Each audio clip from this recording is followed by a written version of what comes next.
नमस्कार, राज की बात में आपका स्वागत है। देश को दो स्तर से खतरों का सामना करना पड़ता है। एक बाहरी यानी कि एक्सटर्नल सिक्योरिटी सिस्टम हमारा मजबूत होना चाहिए, दूसरा आंतरिक खतरा यानी इंटरनल सिक्योरिटी सिस्टम भी मजबूत हो। और एक्सटर्नल सिक्योरिटी सिस्टम को लेकर पीएम मोदी ने बड़े प्लान बनाए। धीरे धीरे स्ट्रेटजी बदली गई और स्ट्रेटजी इस कदर बदली गई कि अब सारे यानी तीनों सेना को मिलाकर एक सीडीएस बनाया गया, चीफ ऑफ डिफेंस स्टाफ। और सीडीएस बनाए जाने के बाद कोऑर्डिनेशन बेहतर हुआ, जिसके साथ अब एयरफोर्स हो, नेवी हो या फिर इंडियन आर्मी हो, ये तीनों के बीच कोऑर्डिनेशन इस स्तर का है कि अब किसी भी तरीके से बाह्य खतरों से निपटने के लिए हम बेहतर इंतजाम करके रखे हैं। लेकिन इंटरनल सिक्योरिटी, आंतरिक खतरे जो है वो बाहरी खतरों से ज्यादा बड़ा होता है और इसकी चर्चा पिछले कुछ समय से चल रही थी। और पीएम मोदी ने एक्सटर्नल सिक्योरिटी को मजबूत करने के साथ साथ इंटरनल सिक्योरिटी के बीच भी कोऑपरेशन की बात की थी। और यह कोऑपरेशन इस स्तर का होना चाहिए कि हमारी जो बिखरी हुई एजेंसियां हैं,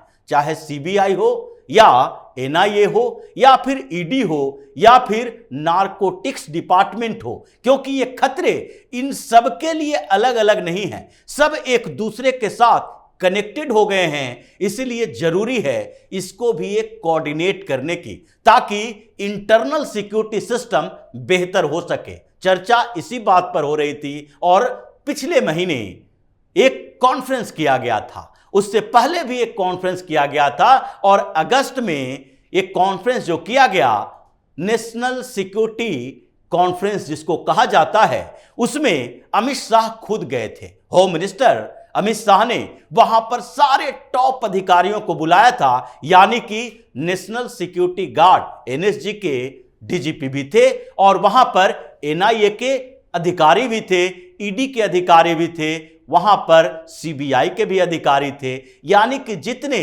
इंटरनल थ्रेट्स को कवर करने वाली एजेंसी है उस सब के बड़े बड़े अधिकारी वहां मौजूद थे। और उसमें चर्चा हुई कि अब जो हमारा आंतरिक खतरा है, संकट है, वो एक दूसरे से जुड़ा हुआ है। क्योंकि अगर नारकोटिक्स डिपार्टमेंट सिर्फ ड्रग्स को कैप्चर करता रहेगा और अलग अलग जगहों पर जो ड्रग्स के खेप मिल रहे हैं, हजारों करोड़ के ड्रग्स का कारोबार को हम हर साल देखते हैं, पकड़ते हैं, लेकिन फिर भी हम उसको कनेक्ट नहीं कर पाते कि ये ड्रग्स का कारोबार जो हो रहा है हजारों करोड़ का, वो कारोबार कहीं और से भी संचालित हो रहा है। यानी ड्रग्स का, नारकोटिक्स डिपार्टमेंट का टेरर फंडिंग के साथ जो इंटरलिंक है उसको हम स्थापित नहीं कर पाते हैं, क्योंकि एंटी टेरर डिपार्टमेंट, टेररिस्ट हमले, टेररिस्ट एक्टिविटी, इन सारे मामलों को एनआईए देखती है। इसलिए हमें एक नेशनल सिक्योरिटी स्ट्रेटजी पर काम करना चाहिए और सारे जो एजेंसियां हैं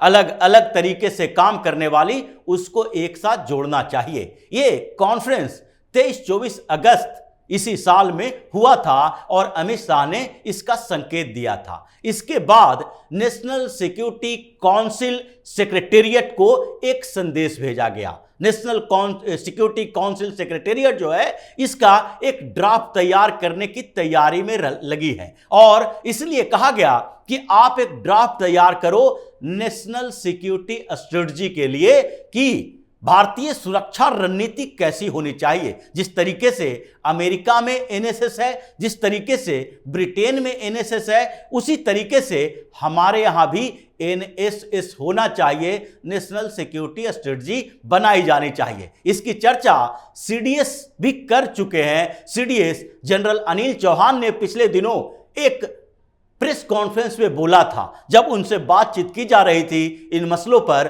तो उन्होंने कहा था भारत में जरूरत है एक नेशनल सिक्योरिटी स्ट्रेटजी की, क्योंकि इंटर कनेक्शन जो है वो बहुत भयानक तरीके से फैला हुआ है और जब इस बीच सारे मामले जोड़े गए तो पता चला अब इसको फॉर्मुलेट करने की जरूरत है और इसलिए नेशनल सिक्योरिटी काउंसिल का सेक्रेटेरिएट जो है वो अब ड्राफ्ट तैयार करने में जुट गया है। इसके लिए किया क्या गया है कि सारे मंत्रालयों को एक लेटर जारी किया गया है और जैसे होम मिनिस्ट्री को भेजा गया जिसके पास पैरामिलिट्री फोर्सेस है, कुछ सिक्योरिटी एजेंसियां हैं, उसके बाद आईटी मिनिस्ट्री को भेजा गया क्योंकि वहां पर साइबर क्राइम के मामले देखे जाते हैं, उसके साथ ही एक कम्युनिकेशन मिनिस्ट्री को भेजा गया क्योंकि जो मीडिया में देशद्रोही एक्टिविटी पैदा हो रही है उस पर भी कंट्रोल करना जरूरी है और उसी तरीके से अलग अलग मंत्रालयों के कोऑर्डिनेशन के लिए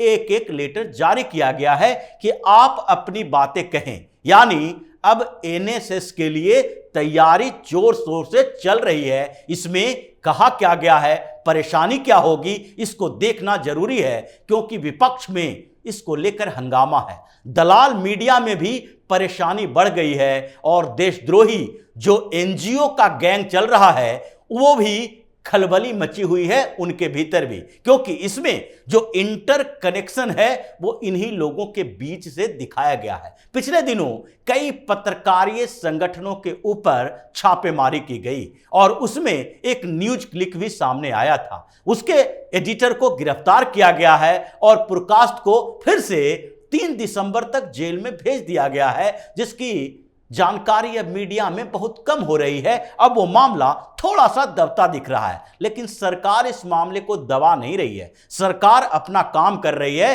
क्योंकि वहां से एक लिंक जुड़ा कि अब जो न्यूज क्लिक का मामला है वो इंटरनल थ्रेट का मामला है, आंतरिक सुरक्षा का मामला है। यहां पर विदेश से जो बैठे हुए लोग हैं, जैसे हमारा दुश्मन देश है पाकिस्तान या फिर चीन, ये दोनों दुश्मन देश भी हमारे ऊपर नजर रखे हुए हैं और वेस्टर्न कंट्री में बैठे हुए वो लोग जो देश की सुरक्षा के साथ खिलवाड़ करना चाहते हैं, इसलिए क्योंकि भारत एक कमजोर देश बना रहे ताकि पश्चिमी देश इस पर हावी हो। अमेरिका में भी वो लॉबी है जो भारत को कमजोर करना चाहता है और इसके लिए एक नया तरीका अपनाया गया है, मीडिया और सोशल मीडिया। वो फंड देते हैं, पैसे देते हैं सरकार को और देश को कमजोर करने के लिए और ये एक प्रोपेगेंडा पॉलिटिक्स का बड़ा साधन माना जाता है। इसलिए मीडिया को सिर्फ दलाली का अड्डा नहीं कहा जा सकता, देशद्रोहियों का अड्डा भी कहा जा सकता है जो ऐसे काम करते हैं। विदेश से फंडिंग आती है और ये देश की छवि को खराब करने के एक से एक तरीके ढूंढते हैं और लोगों को भ्रमित करते हैं, जो कि एक टेरर है, आतंकवाद है। इस भी आतंकवाद का फॉर्मेट ही कहा जा सकता है। दूसरा जो मीडिया के साथ एक और संस्थान है वो है एनजीओ। एनजीओ को देखें, पिछले दिनों मोदी सरकार ने 3000 से ज्यादा एनजीओ के एफसीआरए लाइसेंस को रद्द किया। ये लोग विदेशों से पैसा लेते और यहां पर प्रोपेगेंडा पैदा करते, देश के विकास को अवरुद्ध करने की कोशिश करते हैं, जिसमें ग्रीन पीस जैसे अंतरराष्ट्रीय संगठन एनजीओ भी है और इसलिए इन लोगों पर नजर रखी गई कि ये क्या क्या कर रहे हैं। जब पता चला कि इनको जो पैसे आते हैं, एफसीआरए लाइसेंस जो दिया गया है उसमें साफ तौर पर कहा गया है कि अगर आप विदेश से पैसा लाते हैं तो यहां सिर्फ सामाजिक गतिविधियों के लिए उसका उपयोग करेंगे। लेकिन करते क्या है ये लोग टारगेट करते हैं भारत के बड़े बड़े प्रोजेक्ट को। यानी अगर किसी जगह पर कोल माइंस का प्रोजेक्ट है, किसी जगह पर सिल्वर का है, गोल्ड का है, या जहां माइंस है, मिनरल्स है, उन क्षेत्रों में ज्यादातर जंगली इलाके होते हैं। उन क्षेत्रों में क्या होता है, वहां के ट्राइबल्स को अपने साथ रखते हैं और फिर 2 तरीके से एक काम करने वाले हैं। एक तो पर्यावरण संरक्षण के नाम पर ये ग्रीन ट्रिब्यूनल में जाते हैं, एक नया लीगल तरीका। दूसरा, ये वहां के लोगों के अधिकारों की रक्षा के नाम पर हाई कोर्ट और सुप्रीम कोर्ट में जाते हैं, ये दूसरा तरीका हुआ। तीसरे तरीके से ये और एक काम करते हैं, वहां के छोटे छोटे जो संगठन हैं जो वहां पर काम करने वाले हैं, यानी कि वो पॉलिटिकल विंग भी हो सकते हैं या फिर आदिवासी संघ, आदिवासी मंच, ऐसे जो छोटे छोटे संगठन बना के रखे हैं, उन लोगों से संपर्क करता है, उसको पैसा देता है और उसको प्रोटेस्ट के लिए प्रवोक करता है कि आप लोग सड़क पर आओ, प्रदर्शन करो और मीडिया को हम मैनेज करेंगे, ताकि दिखाया जाए कि अगर छत्तीसगढ़ में कोई माइंस है तो उस माइंस के आसपास के आदिवासी इतने परेशान हैं कि उसको बंद करना जरूरी हो गया है। इसी तरीके से हर स्टेट में जहां प्राकृतिक संसाधन हैं, उन संसाधनों के लिए ये लोग ऐसा एक माहौल तैयार करते हैं कि भारत का विकास अवरुद्ध हो, कोल माइंस कमजोर हो, या फिर जो हम नए नए माइंस की खोज कर रहे हैं, पेट्रोलियम की भी रहे, गैस भी निकले, तो उसको भी ब्लॉक करने की कोशिश स्थानीय लोगों के सपोर्ट से, मीडिया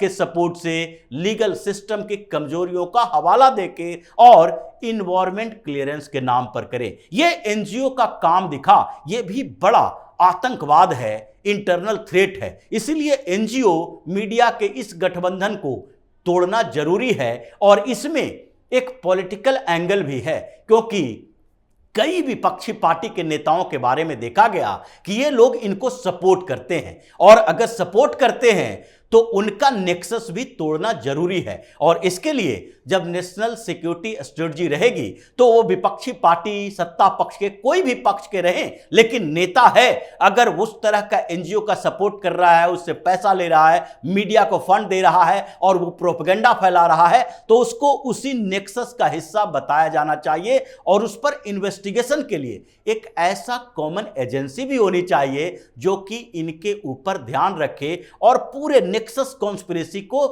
उजागर करने में अहम भूमिका निभाए।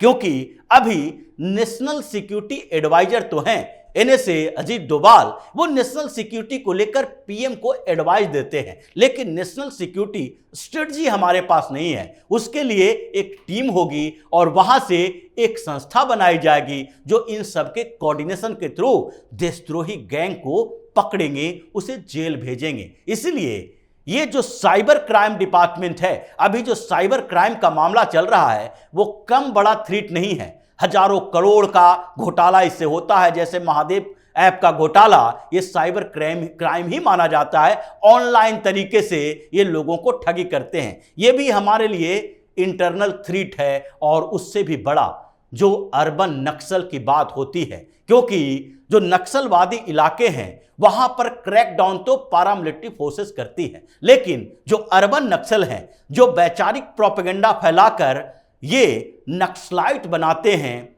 उन लोगों पर भी एक कड़ी कार्रवाई होनी चाहिए। मतलब एक साथ अगर एनएसएस आया तो उसके बाद ये देशद्रोही मीडिया का गैंग, एनजीओ का गैंग और विपक्ष के ऐसे नेता जो कि इन लोगों को संरक्षण देते हैं, सत्ता के लोभ में देश से गद्दारी करते हैं, सबके ऊपर एक बड़ी कार्रवाई होगी।